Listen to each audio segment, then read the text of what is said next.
ಕೂಡ ನಿಮ್ಮದೇ ಆಗಿರ್ತಕ್ಕಂಥ ಯೂಟ್ಯೂಬ್ ಚಾನಲ್ ಸ್ಟಡಿ ವಿತ್ ಪರಶುರಾಮ್ಗೆ ಸ್ವಾಗತ ಅಂತ ಹೇಳ್ತಾ, ಇನ್ನೇನು ಇವತ್ತು ನೀವು 9ನೇ ತರಗತಿಯ ಪ್ರಥಮ ಭಾಷೆ ಕನ್ನಡದಲ್ಲಿ SCA2 ಪರೀಕ್ಷೆಯನ್ನು ಬರಿತಾ ಇದ್ದೀರಿ. ಸೊ ಇದಕ್ಕಾಗಿ ನಾವು ಪ್ರಥಮ ಭಾಷೆಯಲ್ಲಿ ನಿಮಗೆ ಒಂದು ಮೋಸ್ಟ್ ಇಂಪಾರ್ಟೆಂಟ್ ಆಗಿರ್ತಕ್ಕಂಥ ಪ್ರಶ್ನೆ, ಭಾಳ ಜನ ಸಂದರ್ಭ ಕವಿ ಪರಿಚಯ ಕೇಳ್ತಾ ಇದ್ರು, ಅದನ್ನೆಲ್ಲವನ್ನು ಕೂಡ ಈ ವಿಡಿಯೋದಲ್ಲಿ ಕೊಟ್ಟಿದ್ದೀನಿ. ಸೊ ಸಂಜೆ ಕೂಡ ನಿಮಗೆ ಇವತ್ತು ಎಕ್ಸಾಮ್ದು ಕೀ ಆನ್ಸರ್ಸ್ಗಳನ್ನು ಕೊಡ್ತೀನಿ. ನೆಕ್ಸ್ಟ್ ಎಕ್ಸಾಮ್ ಸೋಷಿಯಲ್ ಸೈನ್ಸ್ ಇದೆಯಲ್ಲ, ಅದನ್ನು ಕೂಡ ನಿಮಗೆ 3 ಕ್ವಶನ್ ಪೇಪರ್ನ ಕೊಡ್ತಾ ಇದ್ದೀನಿ. ಅಷ್ಟು ಓದಿದರೆ ಸಾಕು, ಖಂಡಿತವಾಗಿ 60 ಮಾರ್ಕ್ಸ್ ಆರಾಮಾಗಿ ಬರ್ತದೆ. ಸೊ ಚಿಂತೆ ಬೇಡ. ವಿಡಿಯೋನ ಲೈಕ್, ಶೇರ್ ಮತ್ತು ಸಬ್ಸ್ಕ್ರೈಬ್ ಮಾಡೋದನ್ನು ಮಾತ್ರ ಮರೆಯದಿರಿ. ಸೊ LBAಗಳನ್ನು ಓದಿ, ನಿಮಗೆ ಸಮಯ ಸಿಕ್ಕಾಗ LBAಗಳನ್ನು ಸಾಲ್ವ್ ಮಾಡಿ. LBAದಿಂದನೇ ಪ್ರಶ್ನೆಗಳು ಬರ್ತಾ ಇದ್ದಾವೆ. ಇದೊಂದು ಕ್ವಶನ್ ಪೇಪರ್ ಟೈಪ್ ನಾನು ಡಿಸೈನ್ ಮಾಡಿದ್ದೀನಿ, ಬಟ್ ನನಗನ್ಸತ್ತೆ 60+ ಮಾರ್ಕ್ಸ್ ನಿಮಗೆ ಗ್ಯಾರಂಟಿಯಾಗಿ ಬರ್ತದೆ. ಸೊ ನೀವುಗಳು ಕೂಡ ಎಕ್ಸಾಮ್ ಮುಗಿದ್ಮೇಲೆ ಕಮೆಂಟ್ ಮಾಡಿ. ಭಾಳ ಕ್ವಶನ್ಸ್ಗಳು ಕೂಡ ನಾನು ಇಲ್ಲಿ ಕೊಟ್ಟಿದ್ದೀನಿ. ಬಹು ಆಯ್ಕೆ ಪ್ರಶ್ನೆಗಳಲ್ಲಿ ಸೊ ನಿಮಗೆ ವರ್ಣಮಾಲೆ ಮೇಲೆ ಫಿಕ್ಸ್ ಆಗಿ ಪ್ರಶ್ನೆ ಬರ್ತದೆ. ಒಟ್ಟು ಅಕ್ಷರಗಳ ಸಂಖ್ಯೆ ಎಷ್ಟು, ಅದರಲ್ಲಿ ಸ್ವರ ಎಷ್ಟು, ವ್ಯಂಜನ ಎಷ್ಟು, ಹ್ರಸ್ವ ಸ್ವರ, ದೀರ್ಘ ಸ್ವರ, ವರ್ಗೀಯ ವ್ಯಂಜನ, ಅವರ್ಗೀಯ ವ್ಯಂಜನ, ಅನುನಾಸಿಕ, ಅದನ್ನೆಲ್ಲ ನೋಡಬೇಕು. ಇಲ್ಲಿ ನಾನು ಹ್ರಸ್ವ ಸ್ವರ ಕೇಳಿದ್ದೀನಿ, 6 ಅನ್ನೋದು ಗೊತ್ತಿರಲಿ. ಇನ್ನು ಬಣ್ಣ ಕೆಟ್ಟಿತು ಅಂತಕ್ಕಂಥ ಪದದ ಸಂಧಿ ಕೇಳಿತು, ಅದು ಆದೇಶ ಸಂಧಿ. ವರ್ತಮಾನ ಕಾಲ ಸೂಚಕ ಪ್ರತ್ಯಯ ಉತ್ತ, ವರ್ತಮಾನ ಬರಲಿಲ್ಲ ಅಂದ್ರೆ ಭೂತ ಬರ್ತದೆ, ಭೂತ ಬರಲಿಲ್ಲ ಅಂದ್ರೆ ಭವಿಷ್ಯತ್ ಬರ್ತದೆ. ಇವು 3 ಏನಪ್ಪ ಅಂದ್ರೆ ರೀಸೆಂಟಾಗಿ ಕೇಳ್ತಕ್ಕಂಥ ಒಂದು ಪ್ರಶ್ನೆಗಳು, ಭಾಳ ಇಂಪಾರ್ಟೆಂಟ್ ಇದ್ದಾವೆ. ಇನ್ನು ಮುರಾರಿ ಪದದ ಸಮಾಸ ಅಂತ ಕೇಳಿದ್ದಾರೆ. ಸೊ ನಿಮಗೆ ಗೊತ್ತಿದೆ, ಮುರಾರಿ ಅನ್ನೋದು ಬಹುರ್ವೀಹಿ ಸಮಾಸ. ಓದು ಪದದ ವಿದ್ಯಾರ್ಥಕ ಕ್ರಿಯಾರೂಪ, ನೆನಪಿಟ್ಕೊಡ್ರಿ. ಓದು ಅನ್ನೋದು ಏನಪ್ಪ ಅಂದರೆ ಒಂದು ಧಾತು. ಓಕೆ, ಓದಲಿ ಅನ್ನೋದು ಏನದ ಲಾಸ್ಟ್ ಲೀ ಬತ್ತಂದ್ರೆ ಅದನ್ನು ವಿದ್ಯಾರ್ಥಕ ಅಂತ ಕರಿತೀವಿ. ಓಕೆ, ಓದನು ಅಂತ ಇದೆ ನೋಡಿ, ಅಂದರೆ ಕ್ರಿಯೆ ನಡೆಯಲ್ಲ, ಅದನ್ನೇನಂತೀವಿ, ನಿಷೇಧಾರ್ಥಕ ಅಂತ ಕರಿತೀವಿ. ಓದಿಯಾನು ಅಂತ ಇದೆ ನೋಡಿ, ಅದನ್ನು ಸಂಭವನಾರ್ಥಕ ಅಂತ ಕರಿತೀವಿ. ಏನಂತೀವಿ? ಸಂಭವನಾರ್ಥಕ. ಈ ಟೈಪ್ ನಿಮ್ಮ ಕ್ವಶನ್ಸ್ ಗ್ಯಾರಂಟಿಯಾಗಿ ಬರ್ತದೆ. ನಾನು ಜಸ್ಟ್ ಓದು ಕೊಟ್ಟಿನಿ, ಇಲ್ಲಿ ಮಾಡು, ತಿನ್ನು, ಬರೀ ಈ ಥರನಾಗಿರ್ತಕ್ಕಂಥ ಪದಗಳು ನಿಮಗೆ ಬರ್ತದೆ. ಬಿದಿರಿನ ಪದದಲ್ಲಿರುವ ವಿಭಕ್ತಿ ಪ್ರತ್ಯಯ ಅಂತ ಕೇಳಿದ್ದಾರೆ. ಏನಿನ್ನ ಇದೆ, ಅಂತಂದ್ರೆ ಏನಪ್ಪ ಅಂದ್ರೆ ಷಷ್ಠಿ ವಿಭಕ್ತಿ ಪ್ರತ್ಯಯ ಬರುತ್ತಲ್ಲ, ಎಸ್. ಸಂಬಂಧೀಕರಣದ ಇಂಪಾರ್ಟೆಂಟ್ ಪ್ರಶ್ನೆ ಕೊಟ್ಟಿದ್ದೀನಿ. ಕಾರ್ಯ, ಕಜ್ಜ, ನಿತ್ಯ ಇದೆ, ನಿಚ್ಚ. ಹುಟ್ಟು, ಸಾವು, ಮಿತ್ರ, ಇದರ ವಿರುದ್ಧಾರ್ಥಕ ಪದ ಶತ್ರು ಇಸ್ ದ ಇಂಪಾರ್ಟೆಂಟ್. ಇನ್ನು ನಳನಳಿಸು ಅನ್ನೋದು ದ್ವಿರುಕ್ತಿ ಆದರೆ ಕೆನೆ ಮೊಸರು ಅನ್ನೋದೇನು, ಜೋಡು ನುಡಿ ಬರಬೇಕು.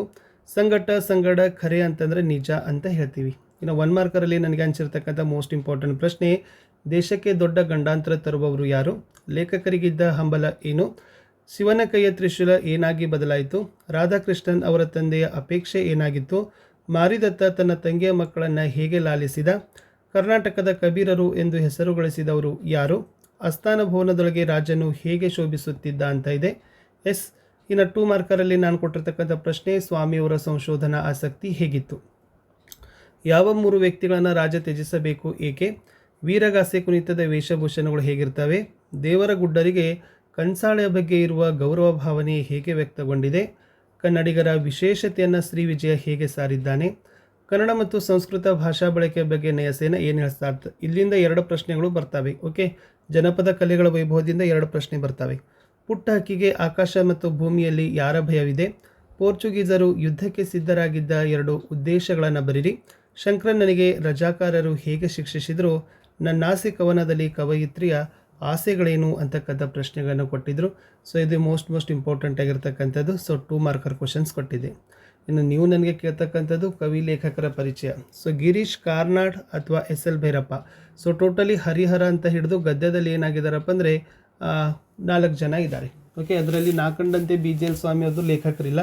ಆಲ್ರೆಡಿ ಹರಿಹರ ಬಂದಿದೆ ಅಂತಂದರೆ, ಸೊ ನಾನೇನು ಹೇಳ್ತಾ ಇದ್ದೀನಿ, ಗಿರೀಶ್ ಕಾರ್ನಾಡ್ ಅಥವಾ SL ಭೈರಪ್ಪ ಬರ್ಬೋದು. ಇನ್ನು ಪದ್ಯದಲ್ಲಿನೂ ಕೂಡ ಹಾಗೇ ಇದೆ. ಸೊ ಚಕ್ರಗ್ರಹಣ ಒಂದು ಬರೆದಿರ್ತಕ್ಕಂಥ ದೇವಿದಾಸ್ ಅವರ ಪರಿಚಯ ಇಲ್ಲ, ಹೌದಲ್ಲ.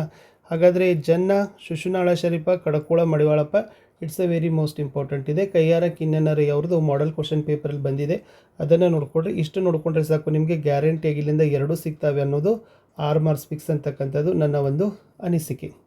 ಇನ್ನು ಗದ್ಯ ಭಾಗದ ಸಂದರ್ಭಗಳನ್ನು ನೋಡೋಣ. ನೀವು ಬರೀ ಸಂದರ್ಭ ಅಂತಲೇ ಕೇಳ್ತಾ ಇದ್ರಿ. ಎಸ್, ಇಲ್ಲಿ ನೀವು ನಾಕಂಡಂತೆ ಡಾಕ್ಟರ್ BGL ಸ್ವಾಮಿ ಅಂತ ಇದೆ ನೋಡಿ, ಅಲ್ಲಿಂದ ಫಿಕ್ಸ್ ಆಗಿ ಬರ್ತದೆ. ಯಾಕಂದರೆ ಅಲ್ಲಿಂದ ಲೇಖಕರ ಪರಿಚಯ ಇಲ್ಲ ಅಂತಂದಾಗ ಅಲ್ಲಿಂದ ಗ್ಯಾರಂಟಿಯಾಗಿ ಬರ್ತಕ್ಕಂಥ ಸಾಲುಗಳು. ನೀವೊಬ್ಬರೇ ನನ್ನನ್ನು ಒಬ್ಬ ಮನುಷ್ಯರಂತೆ ಕಂಡು ವರ್ತಿಸಿದಿರಿ, ಮಾನವತೆಯೇ ವಿಶ್ವ ಅನುಸರಿಸಬೇಕಾದ ಮಾರ್ಗ, ಇದು ನನಗೆ ವೆರಿ ಮೋಸ್ಟ್ ಇಂಪಾರ್ಟೆಂಟ್ ಅಂತ ಅನಿಸಿರ್ತಕ್ಕಂಥ ಸಾಲುಗಳು. ಇನ್ನು ಅಧಿಕಾರದಲ್ಲಿ ಹೊಸ ಪದ್ಧತಿ ಇದ್ದಿತ್ತು ಮಹಾಸ್ವಾಮಿ, ನಾನಿನ್ನೂ ಕಲಿತಿಲ್ಲ, ಸಂಸ್ಕೃತಕ್ಕಿರೋ ಘನತೆ ಗಾಂಭೀರ್ಯ ಕನ್ನಡಕ್ಕೆ ಹೆಂಗೆ ಬಂದಿತ್ತು ಅಂತ ಇದೆ. ಓಕೆ, ಇನ್ನು ಹರಿಹರ ಬರೆದಿರ್ತಕ್ಕಂಥ ಒಂದು ಪಾಠದಿಂದ, ಹರಲೀಲೆದಿಂದ ಪುಣ್ಯಂ ಪನ್ನಾದಂತೆ ನಿನ್ನತ್ಯಂತ ಕರುಣಿ ಈ ವೃದ್ಧಂ ಕಿರುಕುಳನಲ್ಲ ಅಂತಕ್ಕಂಥದ್ದು ವೆರಿ ಇಂಪಾರ್ಟೆಂಟ್ ಅಂತ ನನಗನ್ಸಿದ್ದಾವೆ. ಗದ್ಯದಲ್ಲಿ ಇಲ್ಲಿಂದ ಎರಡಾದರೂ ಬರ್ಬೋದು ಅಂತಕ್ಕಂಥದ್ದು ಒಂದು.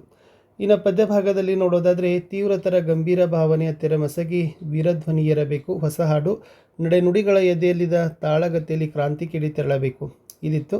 ಇನ್ನು ಉಭಯ ಪಕ್ಷದಲ್ಲಿ ನಿನಗ ಭೇದವೇ ಲೋಕವನ್ನು ರಕ್ಷಿಪದೇವ ಮಹಾನುಭವ, ಇದು ಚಕ್ರಗ್ರಹಣದಿಂದ ಇದೆ, ಫಿಕ್ಸ್ ಆಗಿ ಬರ್ತದೆ. ಸೊ ನೋಡ್ಕೊಡ್ರಿ. ಪ್ರೇಮದೊಳೆನ್ನಯ್ಯ ಮಾತು ಲಾಲಿಸಬೇಕು ಅಂತ ಇದೆ. ಓಕೆ. ಇನ್ನು ಕರುಣದಿಂದ ತಲ್ಲನಿಸ ದೀಪಂ ನರಕದೋಳ್ ನಿವಾರಣೆ ಬಿಡು, ಇದು ಬಲಿಯ ನತ್ತಡೆ ಮುನಿಯಂ ಅಂತಕ್ಕಂಥದ್ದಿಂದ ಇದೆ. ಸೊ ಅದನ್ನು ಚೆನ್ನಾಗಿ ನೋಡ್ಕೊಡ್ರಿ. ಇಲ್ಲಿಂದ ಒಂದು ಎರಡಾದರೂ ಕೂಡ ನನಗನ್ಸುತ್ತೆ ನಿಮಗೆ ಬಂದೇ ಬರ್ತದೆ, ಇಂಪಾರ್ಟೆಂಟ್ ಆಗಿರ್ತಕ್ಕಂಥ ಸಂದರ್ಭ. ಇನ್ನು ಛಂದಸ್ಸಿನಲ್ಲಿ ನಿಮಗೆ ಕೇವಲ 2 ಸಾಲು ಕೊಟ್ಟರೆ ಅದನ್ನು ಕಂದ ಪದ್ಯ ಅಂತ ಬರಿಬೇಕು. ಓಕೆ. 3 ಸಾಲು ಕೊಟ್ಟು 14 ಮಾತ್ರೆ ಬಂತಂದರೆ ಭಾಮಿನಿ ಷಟ್ಪದಿ, 3 ಸಾಲು ಕೊಟ್ಟು 20 ಮಾತ್ರೆ ಬಂದರೆ ವಾರ್ಧಕ ಷಟ್ಪದಿ, 1 ಸಾಲು ಕೊಟ್ಟು ಮೊದಲಿಗೆ ನಗನ ಬತ್ತಂದರೆ ಚಂಪಕ ಮಾಲೆ, 1 ಸಾಲು ಕೊಟ್ಟು ಮೊದಲಿಗೆ ಭಗನ ಬತ್ತಂದರೆ ಉತ್ಪಲ ಮಾಲೆ ಅಂತ ಕರಿತೀವಿ. ಓಕೆ.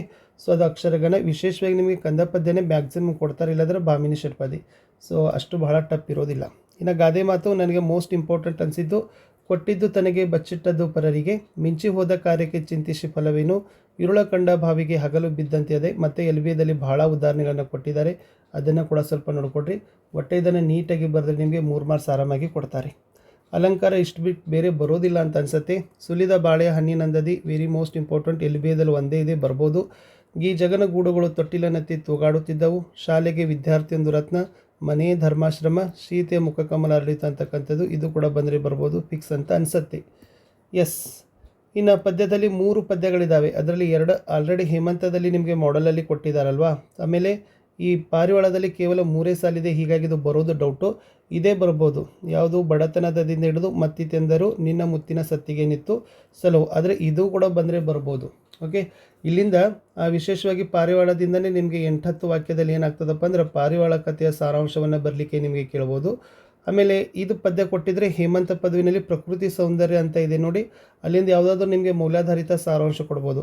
ಅಥವಾ ಇದು ಪ್ರಕೃತಿ ಸೌಂದರ್ಯ ಬಿಟ್ಟು ಇಲ್ಲಿಂದ ನಿಮಗೆ ಮೌಲ್ಯಾಧಾರಿತ ಸಾರಾಂಶವನ್ನೇ ಕೇಳ್ಬೋದು. ಸ್ವಲ್ಪ ನಿಮಗೆ ಕನ್ಫ್ಯೂಸ್ ಅನ್ನಿಸ್ತದೆ, ಬಟ್ ಈ 3 ಪದ್ಯದಲ್ಲೇ ನಿಮ್ಗೆ 12 ಅಂಕ ತೊಗೋತೀರಿ.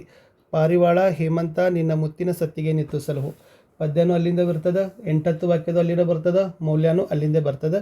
ಸ್ವಲ್ಪ ನೀಟಾಗಿ ಅದನ್ನು ನೋಡ್ಕೊಡ್ರಿ. ಇನ್ನು ಗದ್ಯ ಭಾಗದಲ್ಲಿರ್ತಕ್ಕಂಥ ಒಂದು ಪ್ರಶ್ನೆ, ಬನದಮ್ಮನಹಳ್ಳಿಯ ಪಂಚಾಯತಿಯಲ್ಲಿ ನಡೆದ ನ್ಯಾಯ ಮತ್ತು ಅದರ ತೀರ್ಪು ಬಯಟ್ ಮಾಡ್ಕೊಂಡು ಹೋಗಿ. ಅದು ಬರಲಿಲ್ಲ ಅಂದರೆ ಚೋಳದೊರೆ ಕುಲೋತ್ತಂಗ ಹೊಯ್ಸಳ ಸಾಮ್ರಾಜ್ಯದ ಮೇಲೆ ಯುದ್ಧ ಸಾರಲು ಕಾರಣ ಮತ್ತು ಪರಿಣಾಮ. ಆಮೇಲೆ ಅದೇ ಪಾರಿವಾಳ ಪದ್ಯದ ಕಥೆಯ ರೂಪವನ್ನು ಬರಿಬೇಕಾಗಿತ್ತು. ಹೇಮಂತ ಋತುವಿನಲ್ಲಿ ಪ್ರಕೃತಿ ಸೌಂದರ್ಯ, ಹರಿಶ್ಚಂದ್ರ ಮತ್ತು ಗಾನರಾಣಿಯರ ನಡುವಿನ ಸಂವಾದ. ಇಲ್ಲಿಂದ ಪ್ರಶ್ನೆಗಳು ನಿಮಗೆ ಫಿಕ್ಸ್ ಆಗಿ ಬರ್ತದೆ, 8ಕ್ಕೆ 8 ಅಂಕಗಳು ಸಿಗ್ತವೆ, 4 ಚೆನ್ನಾಗಿ ನೋಡ್ಕೊಂಡು ಹೋಗಿ. ಇನ್ನು ಪ್ರಬಂಧದಲ್ಲಿ ಒಟ್ಟೆ 5 ಪ್ರಬಂಧಗಳಿದ್ದಾವೆ. ನಿಮ್ಮ ಎಲ್ವಿಯದಲ್ಲಿ ಶೈಕ್ಷಣಿಕ ಪ್ರವಾಸ ಮತ್ತು ಅದರ ಪ್ರಯೋಜನ, ಸಾವಯವ ಕೃಷಿ, ಮಳೆ ಕೊಯ್ಲು, ರಾಷ್ಟ್ರೀಯ ಹಬ್ಬ, ರಾಷ್ಟ್ರೀಯ ಭಾವೈಕ್ಯ. ಇದರಲ್ಲಿ ಫಿಕ್ಸ್ ಆಗಿ ಒಂದಂತೂ ಕೂಡ ಕೊಡ್ತಾರೆ. ಬಟ್ ಇದನ್ನು ಬರುವಾಗ ಏನು ಬರಬೇಕು, ಫಸ್ಟ್ ಪೀಠಿಕೆ, 2ನೇದು ವಿಷಯದ ನಿರೂಪಣೆ ಮಾಡಬೇಕು, 3ನೇದು ಉಪಸಂಹಾರವನ್ನು ಮಾಡಿ ಒಂದು 15 ಸಾಲುಗಳಿಗೆ ಮೀರದಂತೆ ನೀವೇನು ಮಾಡಬೇಕು, ಪ್ರಬಂಧವನ್ನು ಬರೆದ್ರೆ 5 ಮಾರ್ಕ್ ನಿಮಗೆ ಕೊಡ್ತಾರೆ. ಇನ್ನು ಲಾಸ್ಟ್ ಪತ್ರಲೇಖನ ನಿಮ್ಮ ಎಲ್ವಿಯದಲ್ಲಿ ಒಂದಿದೆ, ಶೈಕ್ಷಣಿಕ ಪ್ರವಾಸದ ಅನುಭವದ ಕುರಿತು ಗೆಳೆಯನಿಗೆ ಪತ್ರ ಅಂತ.